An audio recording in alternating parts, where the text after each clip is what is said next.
ملنا چاہتے تھے، درخواست کرتے تھے، ایوان صدر بھی گئے کئی مرتبہ، اور صدر مملکت سے بھی کئی مرتبہ انہوں نے درخواست کی کہ وہ کسی طرح سے آرمی چیف سے میری ملاقات کا بندوبست کریں، لیکن وہ نہیں ہو سکا، اور سید عاصم جو ہیں آرمی چیف، انہوں نے ملنے سے انکار کر دیا۔ تو ایک طرف تو اس وقت تو یہ صورتحال تھی کہ وہ ملنا چاہتے تھے، لیکن اب ان کا جو ٹارگٹ ہے وہ عاصم منیر صاحب ہیں۔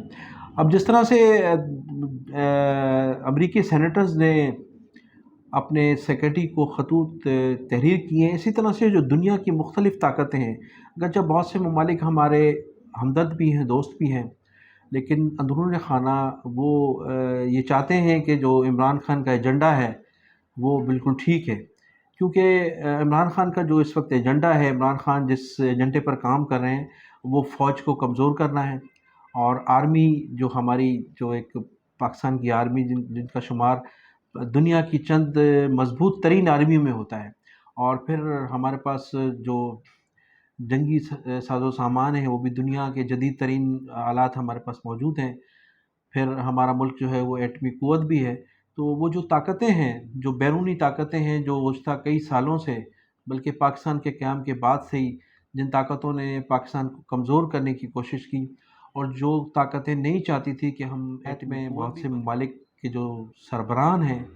اور کچھ سیاستدان ہیں ان ملکوں کے، وہ کھل کر حمایت کر رہے ہیں، وہ کہتے ہیں کہ عمران خان صاحب کے ساتھ بڑی زیادتیاں ہو رہی ہیں، لیکن آپ نے دیکھا کہ پورا جو پاکستان ہے وہ اس بات پر متفق ہے، اور پورے پاکستان کی جو قوم ہے، 22 کروڑ عوام کا یہ فیصلہ ہے کہ جن لوگوں نے ہمارے اداروں پر حملے کیے ہیں، کور کمانڈر ہاؤس پر حملہ کیا ہے، جی ایچ کو پر حملہ کیا ہے، اور حساس اداروں کے آفیسز پر حملہ کیا ہے، سرکاری املاک کو نقصان پہنچایا ہے، اور ہمارے اداروں پر جو حملہ آور ہوئے ہیں وہ ہم اداروں پر حملہ آور نہیں ہوئے، وہ پاکستان کی سلامتی پر حملہ آور ہوئے ہیں، تو ایسے لوگوں کو سزا ملنی چاہیے، انہیں کسی بھی صورت نہیں چھوڑنا چاہیے۔ تو اس پر صدر مملکت صاحب نے بھی آج یہی فرمایا ہے، اور تحریک انصاف کے جو لوگ ہیں، کافی لوگوں کا یہ کہنا ہے کہ ان لوگوں کو بالکل سزا ملنی چاہیے، جو لوگ بھی اس میں ملوث تھے۔ تو ایک طرف تو یہ صورتحال ہے، پھر دوسرے بہت سے جو اراکین اسمبلی ہیں، سینیٹرز ہیں، عمران خان کے دست راز لوگ ہیں، وہ بھی عمران خان کی اس پالیسی پر جو ہے اختلافات کرتے ہوئے پارٹی کو چھوڑ رہے ہیں، مسلسل روز کوئی نہ کوئی نام سامنے آ رہا ہے، اور مسلسل جو ہے پارٹیوں کو چھوڑ رہے ہیں۔ پھر آرمی بھی یہ فیصلہ کر چکی ہے، ہمارے اسٹیبلشمنٹ یہ مکمل طور پر فیصلہ کر چکی ہے کہ ان لوگوں کو کیفر کردار تک ضرور پہنچایا جائے گا جن لوگوں نے اداروں پر جو حملہ آور ہوئے ہیں، ان لوگوں کو کبھی بھی نہیں چھوڑا جائے گا۔ تو ایسی صورتحال میں جو انٹرنیشنل جو اسٹیبلشمنٹ ہے اس کے لوگ بھی پوری طرح سے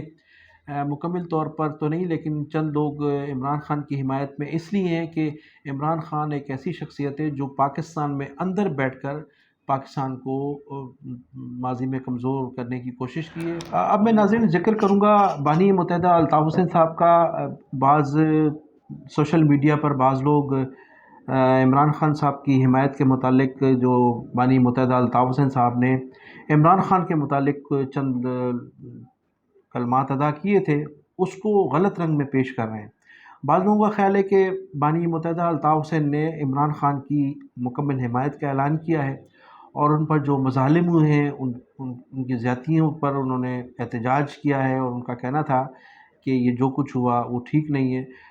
ان کے اس بیان کو اس طرح سے پیش کیا جا رہا ہے کہ غالباً عمران خان کی تمام پالیسی پر الطاف حسین متفق ہیں، لیکن الطاف حسین صاحب نے جو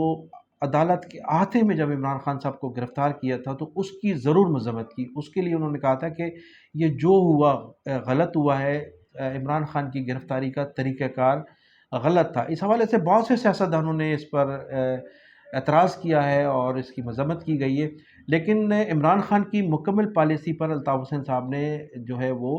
ان کی حمایت نہیں کی ہے۔ عمران خان صاحب کی جو پالیسی تھی، جس حوالے آپ نے دیکھا کہ وہ جو ان کے کارکنان نے جو متحدہ قومی موومنٹ جو ہے وہ اپنے 2 لاکھ نوجوانوں کو اگر خدا نہ خواستہ ہم پر جنگ مسلط کی گئی تو میرے 2 لاکھ میرے کارکن جو ہیں مسلح افواج کے ساتھ شانہ بشانہ جو ہے وہ لڑنے کے لیے تیار ہیں۔ تو اس وقت جس قسم کا پروپیگنڈا کیا جا رہا ہے، یا جس قسم کی پروپیگنڈا کے ذریعے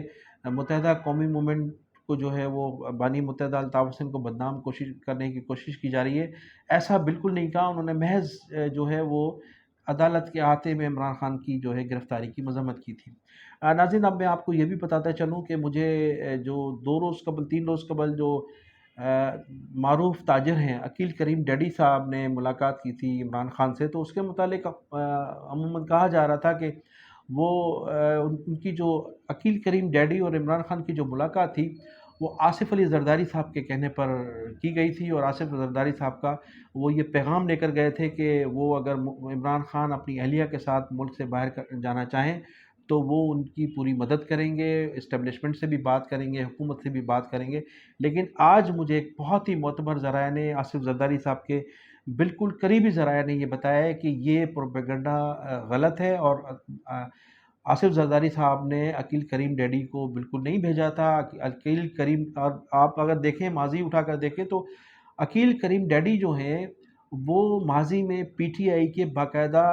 کارکن رہے ہیں، اور جب بھی عمران خان صاحب کراچی تشریف لائیں تو عقیل کریم ڈیڈی کی جانب سے ان کے اعزاز میں بڑی جو ہے تقریبات ہوتی رہی ہیں، ان کو ضیافتیں دی جاتی رہی ہیں، اور میری اطلاعات کے مطابق ایک بہت بڑی رقم جو تھی وہ شوکت خانم کے لیے بھی عقیل کریم ڈیڈی صاحب نے عمران خان صاحب کو دی تھی، اور اس کے بعد جب پارٹی کا قیام عمل میں آیا تو سب سے بڑے فنانسر بھی وہ تھے، اور انتخابات سے قبل بھی انہوں نے بھاری جو ہے ان کی مدد کی تھی تحریک انصاف کی۔ تو وہ جو پروپیگنڈا ہے آصف زرداری صاحب کے خلاف کہ عقیل کریم ڈیڈی سے جو ملاقات عمران خان کی ہوئی ہے وہ آصف زرداری کے کہنے پر ہوئی، تو ایسا نہیں ہے۔ اس کی جو ہے آج ہمارے بلا ولا اس کے چند دوستوں نے اس کی جو ہے مکمل ہمیں تفصیلات فراہم کی ہے۔ تو میں انہی الفاظ کے ساتھ آپ سے اجازت چاہوں گا کہ آپ پاکستان کی سلامتی اور خوشحالی